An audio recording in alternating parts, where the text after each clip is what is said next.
na diri sa 2.2 sa kuan. Tas 2. Grabe, liwa pa na eh. Tas 2. So, no, gibuhat sir is nag-import ko og lampay SNP. Tapos ang pasabot na sir is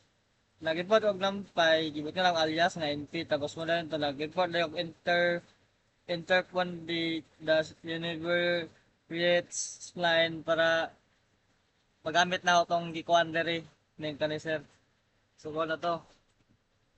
sir. So pag ano na nagkuan na ko to sir na nag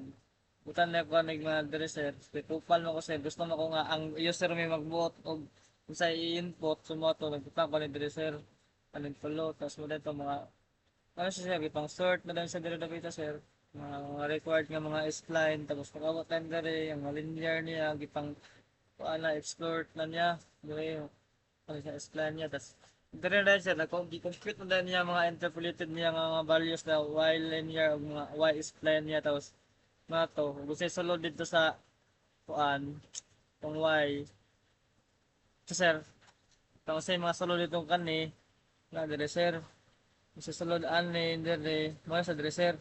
or pasabot ani o kung say sulod ani kani say value ani dire say value ani mo na po na value na din sir o pila pa yung value ani dire mo na po yung value na dire sir tapos i-time na sa new na x new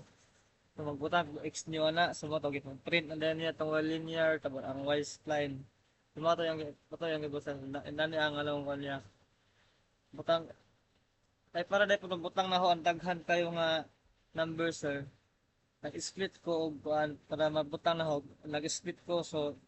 pwede ra na ako ibulag ang numbers through spaces what spaces so ilan ang button sir 22 0 4 5 6 7 1 2 3 4 5 space enter die 45 2 0 ala ala sir tas nakuha ko ito yung 35 4 ana tas ana sir muna yung answer siya yung interpolated niya nga value sa interpret linear sa muna guys eh muna yung value tanan so ang